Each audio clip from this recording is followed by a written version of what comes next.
हरे कृष्णा। हम श्रीमद् भगवद गीता के चतुर्थ अध्याय दिव्य ज्ञान इसके तीसरे श्लोक को आज पढ़ रहे हैं। पहले हम श्लोक की कुछ आवृत्ति करेंगे। स एवायं मया तेद्य दैवायं मया तेभ्यः योगः प्रोक्तः पुरातनः योगः प्रोक्तः पुरातनः।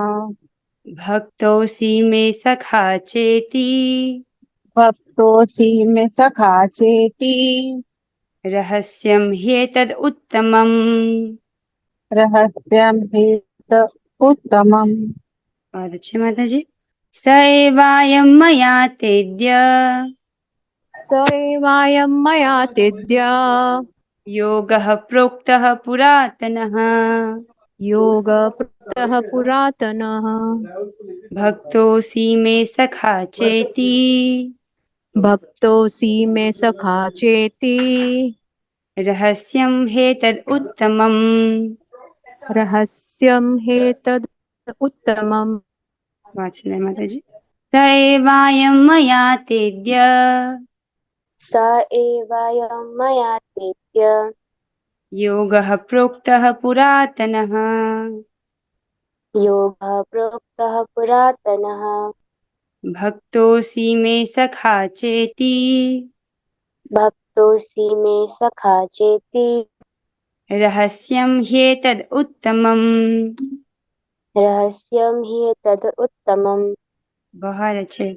इस श्लोक में भगवान कह रहे हैं, आज मेरे द्वारा वही यह प्राचीन योग यानी परमेश्वर के साथ अपने संबंध का विज्ञान तुमसे कहा जा रहा है, क्योंकि तुम मेरे भक्त तथा मित्र हो। अतः तुम इस विज्ञान के दिव्य रहस्य को समझ सकते हो। एक बार श्लोक को देखिए। भगवान ने कहा, स एवायं मया तेद्य, वही आज मेरे द्वारा तुमसे। क्या वही? ये दिव्य ज्ञान। यहाँ पे भगवान दिव्य ज्ञान की बात कर रहे हैं। योगः प्रोक्तः पुरातनः, पुरातन अर्थात प्राचीन, वो प्राचीन योग कहा जा रहा है। कौन सा योग? परमेश्वर के साथ अपने संबंध का विज्ञान। हमारा कृष्ण के साथ क्या संबंध है, उस विज्ञान को तुमसे कहा जा रहा है। जब तक जीवात्मा भगवान को भूले हुए है, भगवान के साथ अपने जो नित्य संबंध है उसको नहीं जान रहा है, तब तक वो झूठे रिश्तों को ही अपना मानता है, राइट? और उसी में अपनी सारी एनर्जी इन्वेस्ट करता है और उसी से अटैच रहता है। पर जब व्यक्ति टेम्पररी चीजों से, टेम्पररी लोगों से अटैच रहता है, तो इसका मतलब उसको पेन मिलता है, क्योंकि वो टेम्पररी है, राइट? तो यहाँ पर भगवान विज्ञान बता रहे हैं, भगवान के साथ उनका और हमारा क्या संबंध है, परमेश्वर के साथ अपने संबंध का विज्ञान। क्यों बता रहे हैं? भक्तोऽसि मे सखा चेति, क्योंकि तुम मेरे भक्त हो और मेरे सखा भी हो। रहस्यम ह्येतद् उत्तमम्, और कहते हैं क्योंकि निश्चय ही यह उत्तम रहस्य है।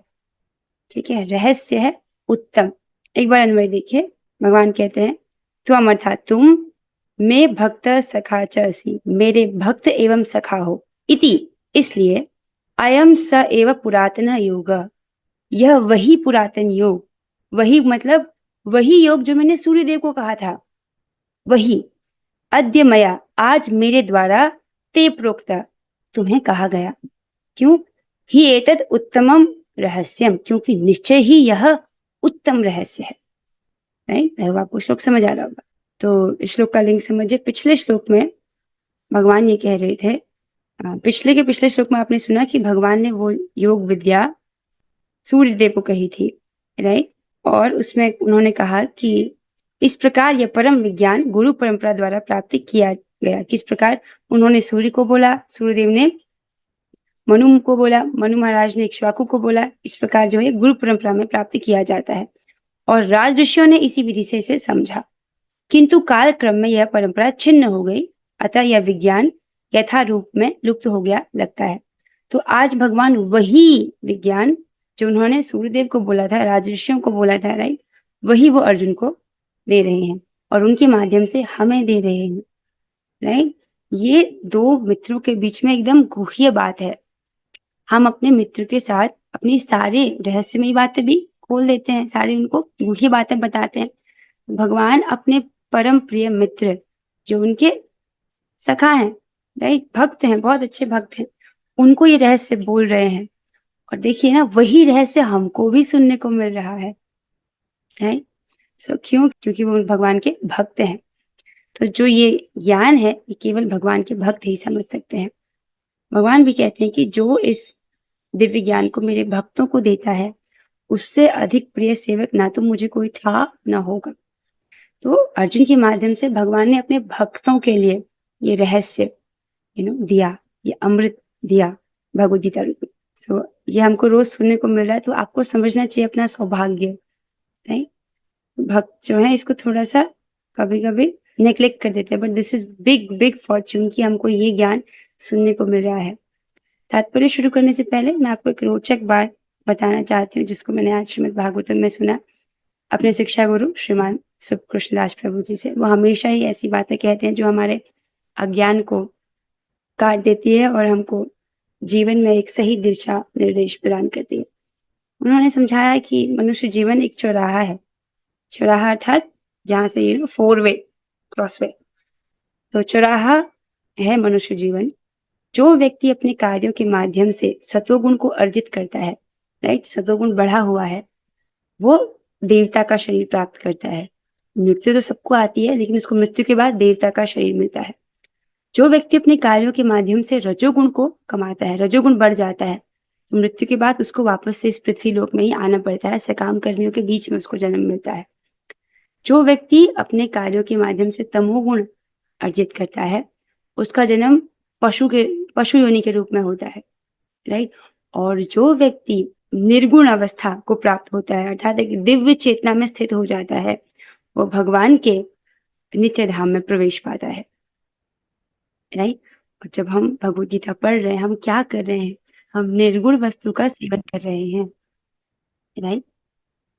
This is very very important. And one more thing, इस जगत में लोग रजोगुण तमोगुण कमाने में बहुत अधिक आसक्त हैं, हालांकि वो उसको नहीं जान रहे हैं। जो लोग 10-10, 12-12, 13-13 घंटे कार्य कर रहे हैं, इतना आवश्यक नहीं है ह्यूमन लाइफ को सस्टेन करने के लिए, क्योंकि हम इतना नहीं खाते हैं। एक व्यक्ति ज्यादा से 10 रोटी खा लेगा, 250 ग्राम चावल, 100 ग्राम दाल और कुछ सब्जियां मिला करके 100-200 रुपए में हो जाता है। लेकिन वो मेहनत कर रहा है इतना सा खाने के लिए 10-12 घंटे, ये बुद्धिमानी नहीं है। इस प्रकार से वो रजोगुण को कमा रहा है। आइए अब चलते हैं तात्पर्य की तरफ। तो ये जब बात सुनते हैं हम, चौराहा वाली बात, ये हमको बताता है कि हमें क्या करना है। कम से कम हमको सतोगुण डेवलप करना है। सतोगुण डेवलप करना मतलब पूरा लाइफ स्टाइल चेंज, राइट। सुबह जल्दी उठना इसमें एक है, और अब हम क्या खाते हैं, that is very important. Okay, अब चलते हैं तात्पर्य की तरफ। अनुवाद और तात्पर्य कृष्ण कृपा मूर्ति श्री श्रीमद AC भक्ति वेदांत स्वामी प्रभुपाद द्वारा। प्रभुपाद जी हमें बताते हैं कि मनुष्यों की 2 श्रेणियां हैं, भक्त और असुर। ओके, सो भगवान ने अर्जुन को इस विद्या का पात्र इसलिए चुना क्योंकि वह उनका भक्त था, किंतु असुर के लिए इस परम गुह्य विद्या को समझ पाना संभव नहीं है। Beautiful point. तो जो भगवान के भक्त हैं, केवल वही इस परम गुह्य विद्या को समझ सकते हैं। जो असुर है वो इस विद्या को नहीं समझ सकते हैं, राइट। यहाँ पर ये बात भी स्पष्ट होती है कि भगवान ने क्यों चुना अर्जुन को, क्योंकि अर्जुन भगवान के भक्त हैं। इस परम ज्ञान ग्रंथ के अनेक संस्करण उपलब्ध हैं। इनमें से कुछ भक्तों की टीकाएं हैं और कुछ असुरों की। जो टीकाएं भक्तों द्वारा कही गई हैं वे वास्तविक हैं, किंतु जो असुरों द्वारा की गई हैं वे व्यर्थ हैं। यहाँ पर बोलने की बहुत सारे प्रतियां जो हैं वो बनी है भगवद गीता पे, बहुत सारे लोगों ने टीकाएं लिखी हैं। अब क्योंकि जो व्याख्याएं असुर लोग कर रहे हैं, अर्थात जो भगवान के भक्त नहीं है, वो मानसिक चिंतन के धरातल से है और वो वास्तविक नहीं है। वास्तविक अर्थात जो भगवद गीता यथारूप में तो केवल भक्तों के माध्यम से ही प्राप्त हो सकती है, और ये हमारा सौभाग्य है कि हमको एक शुद्ध भक्त के द्वारा लिखी गई तात्पर्य को पढ़ने को मिल रहा है। वरना लोग ऐसे हैं इस जगत में जो भगवद गीता जानना चाहते हैं, लेकिन वो सही सोच से उसको ग्रहण नहीं कर पाते, जिससे कारण सारे सिद्धांत उनके गड़बड़ा जाते हैं। जब व्यक्ति का सिद्धांतिक पतन होता है तो उसके अनेक जन्म बर्बाद हो जाते हैं। इसलिए सिद्धांत सही सही समझना बहुत जरूरी है, जिसके लिए हमको भक्तों के द्वारा लिखी गई टीका, जैसे ये प्रभुपाद जी के द्वारा लिखी गई टीका, इसको पढ़ना चाहिए। और भी जो टीका है, जैसे आचार्य बलदेव विद्याभूषण जी की टीका है, श्रीधर स्वामी जी की टीका, रामानुजाचार्य जी की टीका, ये सब प्रमाणिक है, शुद्ध भक्तों ने लिखी है। पर हम प्रभुपाद जी की पढ़ रहे हैं, ये एक पर्याप्त है, वही ज्ञान है, जो एक ही ज्ञान है, उसी को प्रस्तुत किया जा रहा है। तो क्या समझ आया? मनुष्यों की दो श्रेणियां हैं, we can categorize humans as two, भक्त और असुर। भक्त कौन होते हैं?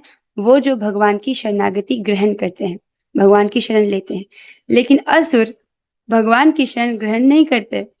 नहीं, पता है, अगर असुर भगवान की शरण ग्रहण करें तब वो असुर नहीं कहलाएंगे। भगवान उनका कल्याण कर देते हैं, उनको सभी पापों से मुक्त कर देते हैं। जब मुझे एक लीला स्मरण हो रही है, जब भगवान श्री राम इस धरती पर धराधाम में आते हैं, वो लीला करते हैं और रावण के साथ उनका युद्ध होने वाला होता है, तब देवता लोग थोड़े चिंतित हैं, क्योंकि वे जानते हैं भगवान के गुण को।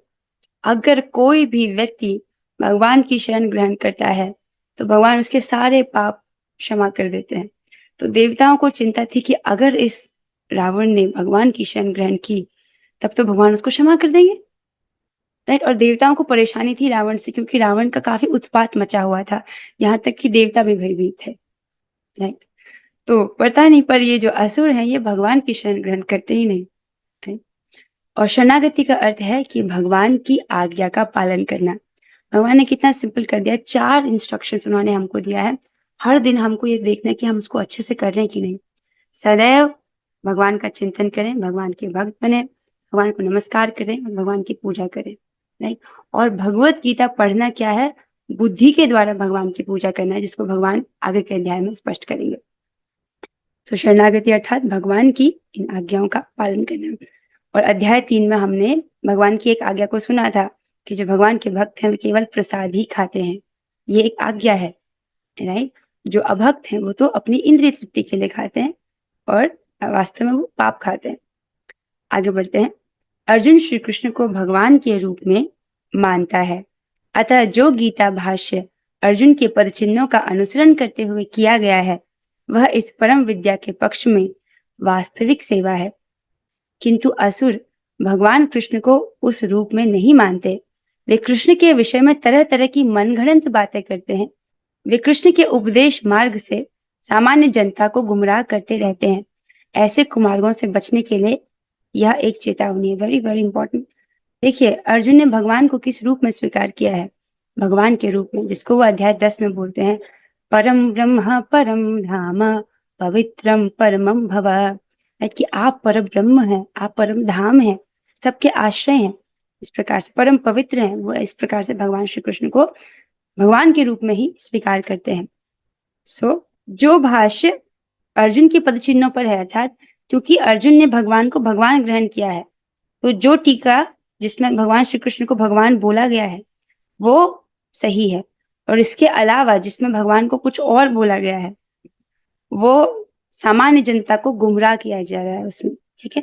तो जो असुर लोग हैं वो ठीक ठीक नहीं समझते इस ज्ञान को, वास्तव में वो इस ज्ञान को समझ नहीं पाते, तो वो मनगढ़ंत व्याख्याएं लिखते हैं और इस प्रकार से सामान्य जनता के साथ बहुत बड़ा धोखा करते हैं।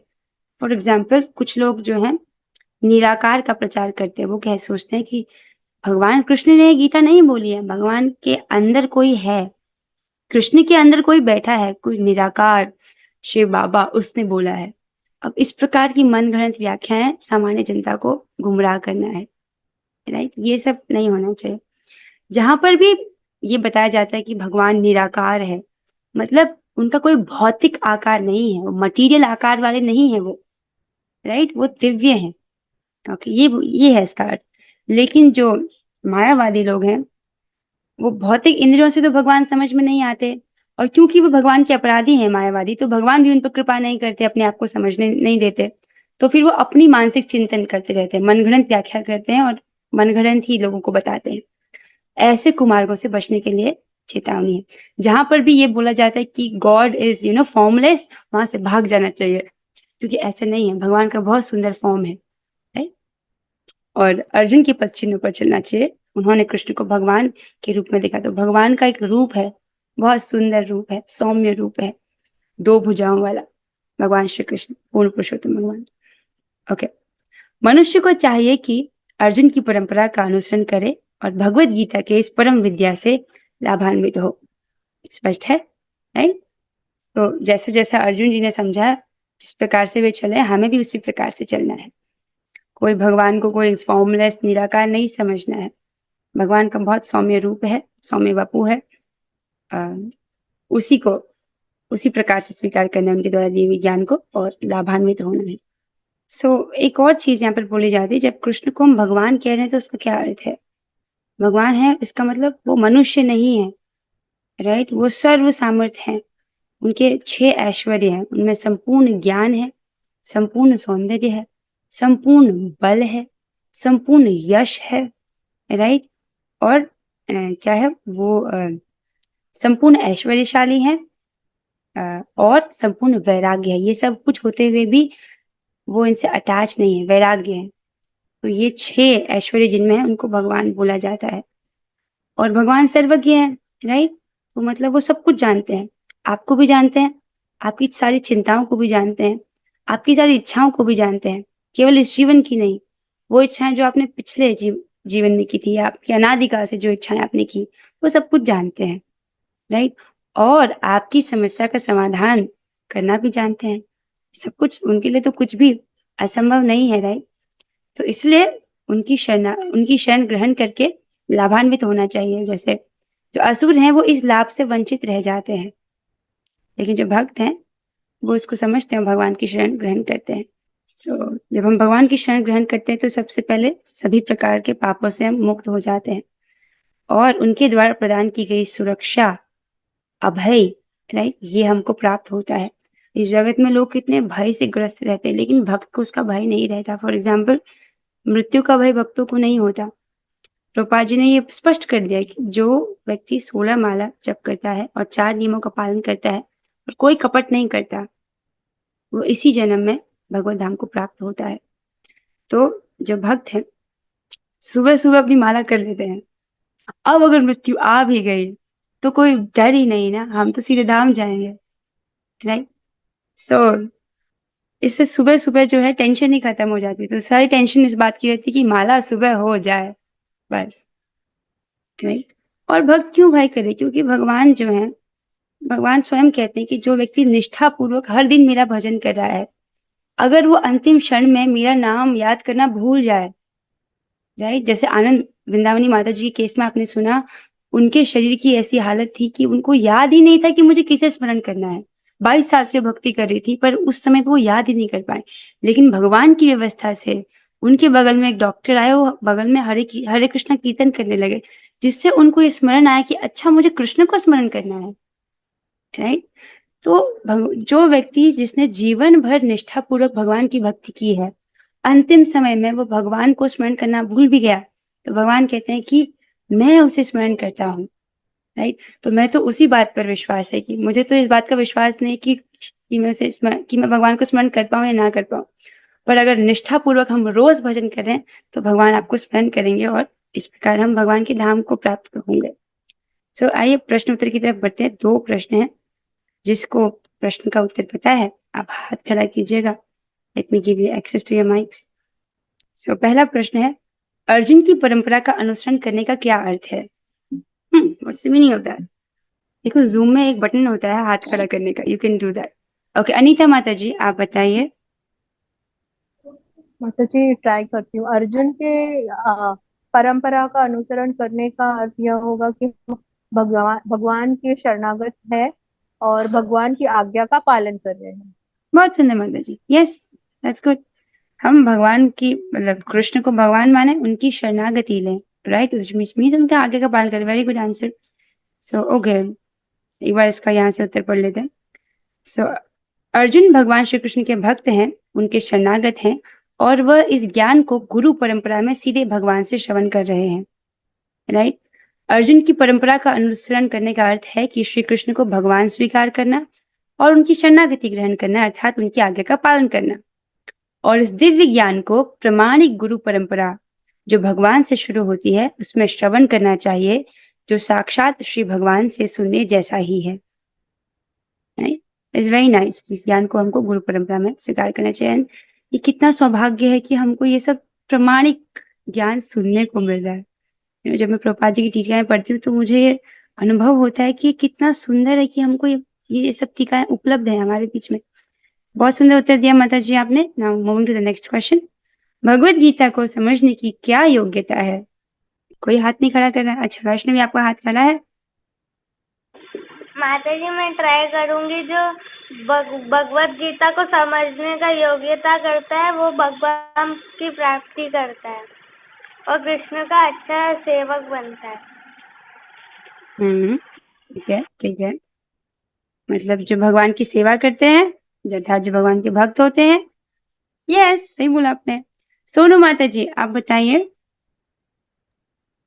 भगवत गीता को समझने की सबसे पहले ये योग्यता होनी चाहिए कि व्यक्ति को यह ज्ञान होना, अपने आप को इस चीज के लिए रेडी होना चाहिए कि भगवान श्री कृष्ण ही भगवान है।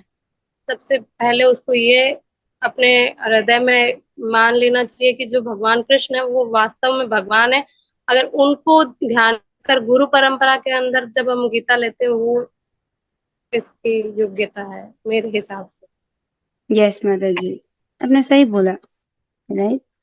जैसे श्लोक, अगर हम इस श्लोक को रेफर करते हैं तो भगवान ने क्या कहा? भक्तोऽसि मे सखा चेति, क्योंकि तुम मेरे भक्त हो इसलिए मैं तुमको ये उत्तम रहस्य प्रदान कर रहा हूँ। तो जैसा कि हमने पढ़ा, मनुष्यों की दो श्रेणियां हैं, असुर और भक्त। तो भक्त ही इसको समझ सकते हैं और असुर इसको नहीं समझ सकते। बहुत सुंदर आंसर माता जी। सो आई थिंक हम इसको, मनुष्य की दो श्रेणियां हैं, भक्त तथा असुर। भगवान का भक्त ही भगवद गीता को समझ सकता है, असुर नहीं। राइट। तो एकमात्र योग्यता है कि हमको भगवान का भक्त होना चाहिए। और भक्त बोल दिया, इसका मतलब यही है कि वो भगवान को भगवान मान रहा है, उनकी शरणागति ग्रहण की है और उनकी आज्ञा का वो पालन कर रहा है। बहुत सुंदर, आप सभी ने बहुत अच्छे उत्तर दिए। ओके, एक भक्त प्रश्न आया है कि आनंद वृंदावनी माता जी कौन है?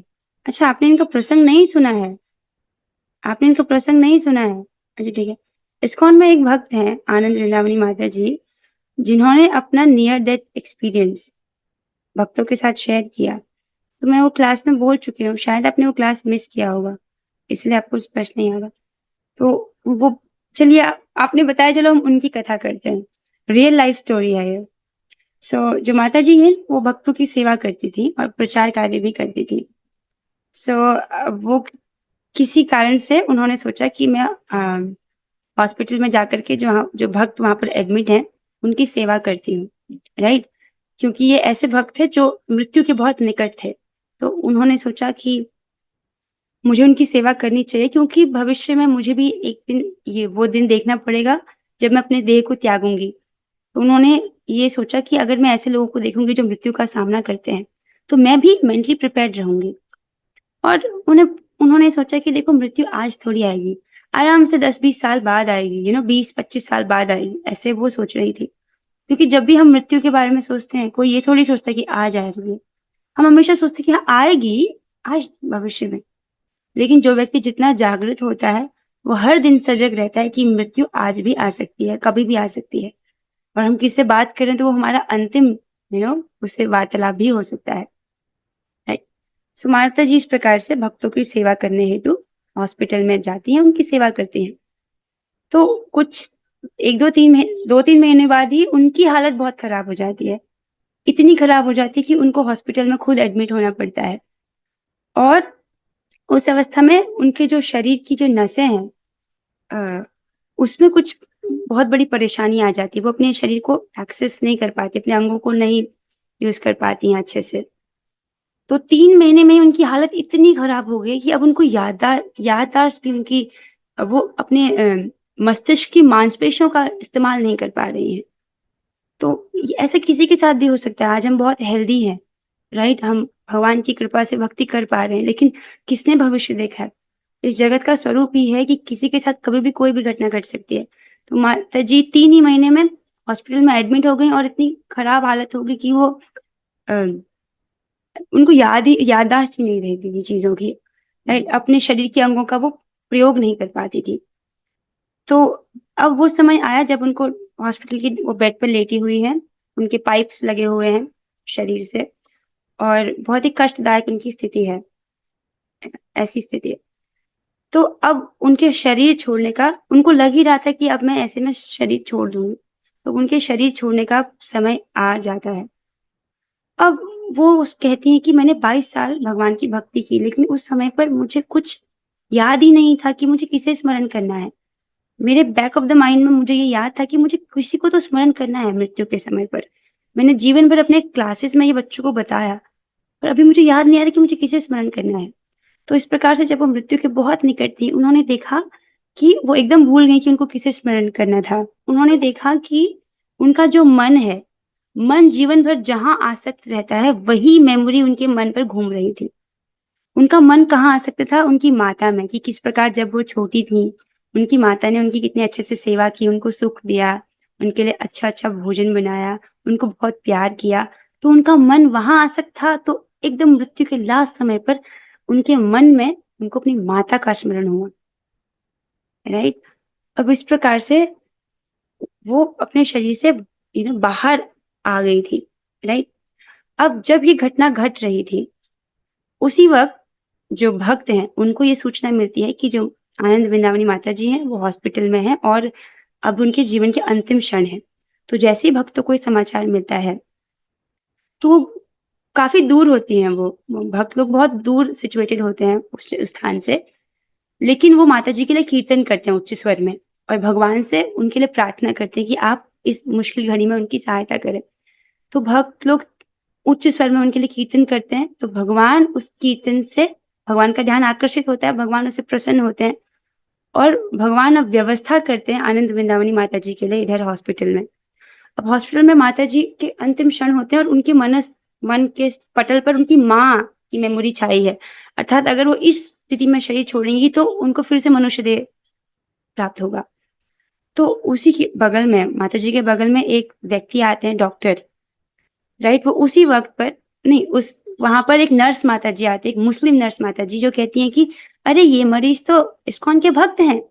जब ये बात एक डॉक्टर सुनते हैं, तो वो भी भक्त होते हैं, तो वो वापस वहाँ पर आते हैं, उनके बगल में बैठते हैं अकस्मात से, चमत्कारिक रूप से, और वो कहते हैं, हे कृष्ण करुणा सिंधु दीन बंधु जगतपते गोपेश गोपिका कांत राधा कांत नमोस्तुते। और इस प्रकार से उनके बगल में बैठ करके वो डॉक्टर हरे कृष्ण महामंत्र का कीर्तन करने लगते हैं। अब जब इस प्रकार की ध्वनि हो रही है माता जी के बगल में, वो मृत्यु के अंतिम क्षणों पर हैं। उनके मनस पटल पर अपनी माता की मेमोरी छाई है, उनके कान में शब्द पढ़ते हैं हरे कृष्णा, तो उनको एकदम से याद आता है कि अरे नहीं, मुझे तो कृष्ण को स्मरण करना है। और इस प्रकार से वो कृष्ण को स्मरण करती हैं और उनका देह वो त्यागती हैं, राइट? और इस प्रकार से देह त्यागती हैं। जब वो देह के बाहर खड़ी हैं, तब वो अपने आप को देख रही हैं कि मैं डेथ पर लेटी हुई थी, अब मैं बाहर आ गई हूँ, और उनको अपने समक्ष जगन्नाथ भगवान दिखाई देते हैं, जिनकी उन्होंने 22 साल से सेवा की थी।